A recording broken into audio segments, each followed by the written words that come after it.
We're going to bring in Robyn, and Robyn looks like an atheist, but has, I think, an interesting question. Robyn says, caller's family claims that the spark of life at conception is visible and proof of a soul. That's news to me. Yeah. So Forrest probably has a lot to say about this, but before we get started, Robyn, can you hear me okay? Yes. Thank you for waiting for so long. You've been online for an hour and 42 minutes. Jesus. Yeah, big W. It's okay. I've been doing Sudoku. Hell yeah. Hell yeah. So, Robyn, I'm familiar with the claim that you're referring to, the spark of life claim, because it made huge news in like Christian circles. And as far as I can tell, there's two problems. One is the first study, the original study, was on mice, which means if it's some sort of sign of a soul, like entering at inception, then it's weird that mice have souls the same way humans do. But the real problem is just that they don't understand the study.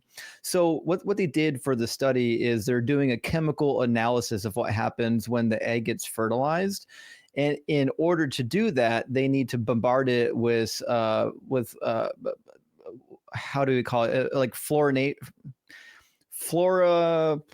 What's the word I'm looking for, Forrest? There's a type of optical device where you bombard something with fluorescence so that you can detect particular chemicals that are only detectable when they're under heavy fluorescence lights. I forget the name of the device.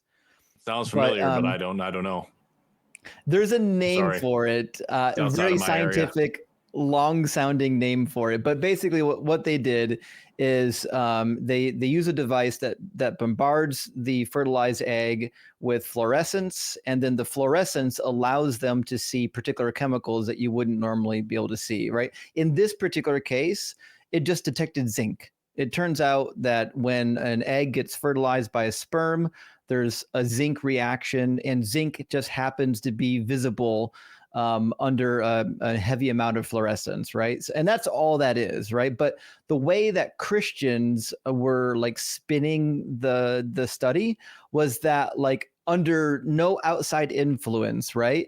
Whenever if you had a microscope and you just looked at a sperm fertilizing an egg, you would just see light being emitted.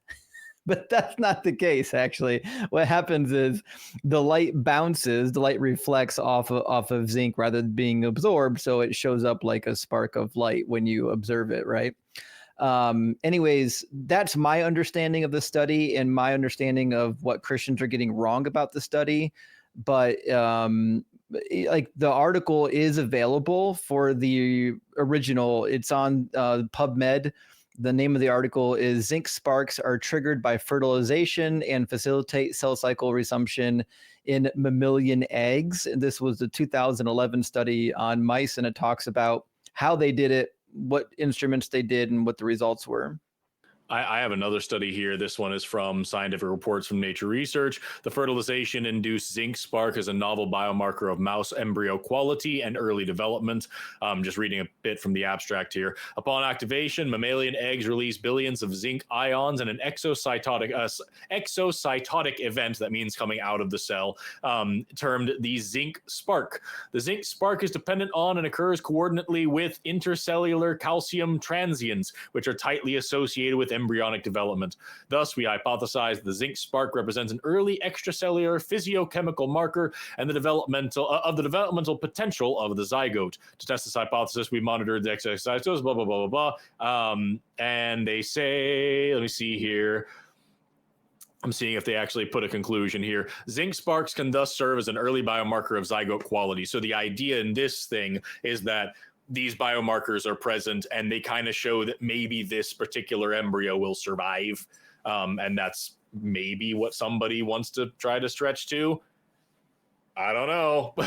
But yeah, I think you summarized it pretty well, though. It was a study in mice that was the big discovery where they found that there was this little flash of zinc. And if you want to understand what that is, if you ever hit a flint and steel to make a spark, it's the exact same thing. what you're doing when you hit flint and steel together, you're not actually knocking bits of the flint off. You're knocking tiny atoms of steel off. You're knocking little bits of that steel. And when the steel is now oxidized, this bit of raw steel comes into contact with the air, oxygen binds to it, that creates a spark. It's an exothermic reaction.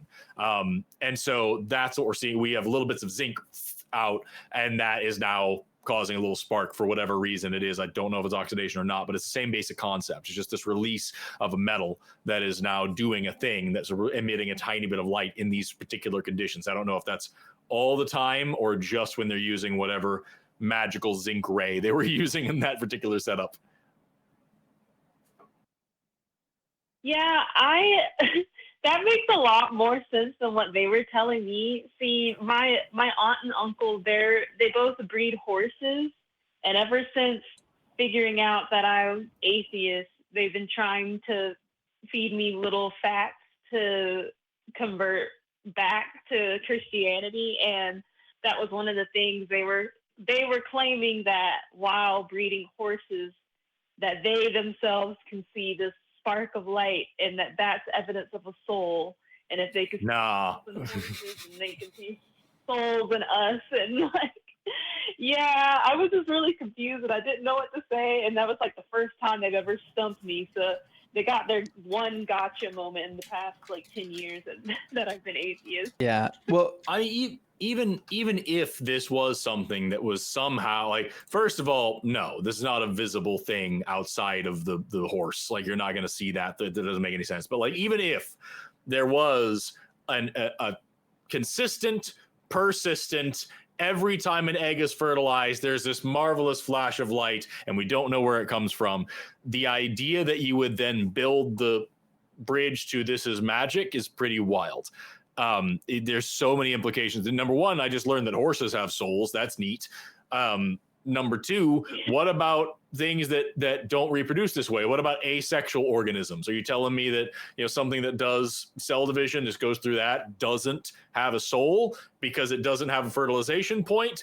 Is there not a spark of light there? Like, what's going on? What about other things that cause sparks of light? What makes this spark of light different than that spark of light? Like, it's just like question begging. That's not really the right term. It's just a massive assumption.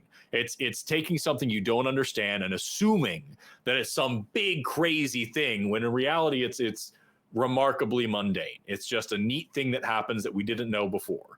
And it is what is usual, is creationists take a neat thing that we didn't know before and try like hell to cram that into their dogma. Yeah, pretty much. We got as far as to going to, they said that, well, basically only animals that conceive this way have souls. And then I was like, well, what do you define as a soul? Because I get a different answer from everyone.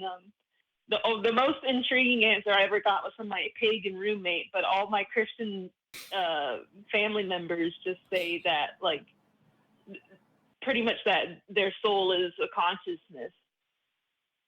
Well, then there you go. Is that tells us that, number one, if all animals that conceive this way have souls, then the only thing we have proven thus far is that mice have souls. So I hope that these people take away all their mouse traps, because those are souls that they're hurting, especially the sticky ones. Those are just inhumane. That, for what the fuck are the implications of that? Second of all, if this is what we're saying, that souls are linked to consciousness, way more animals than just mice got that going on. Let me tell you, we have evidence of consciousness in tons of things that you don't want to have souls or to deal with the ethical implications of having souls. It's no for a lot of reasons. No for a lot of reasons, yes. So I'll say one last thing. The when you're searching for this on the internet, because you're going to want to find this on the internet most likely to talk to your family, the process, which I couldn't pronounce, is called fluorescent microscopy, which is an absolute mouthful. No, I didn't know that's what you're talking. That's all it is. Okay, yeah, we use that all the time for a bunch of stuff. Okay, cool. Yeah, neat. As I figured you knew what it was. Like, I didn't know that's what we were talking. You were describing fluorescence. I'm like, and you're like, you need this device that like sees these things. It all makes sense now. You explained it perfectly, and I'm incredibly stupid. That's all. No, you're okay. So that's all there was. If you want to look it up, those are the buzzwords you need to look it up. Okay, thank you. That'll lead me down where I need to go. And thank you. Good to hear from you, Robyn. Take care. Good to hear from you too. Cheers. Y'all have a good day.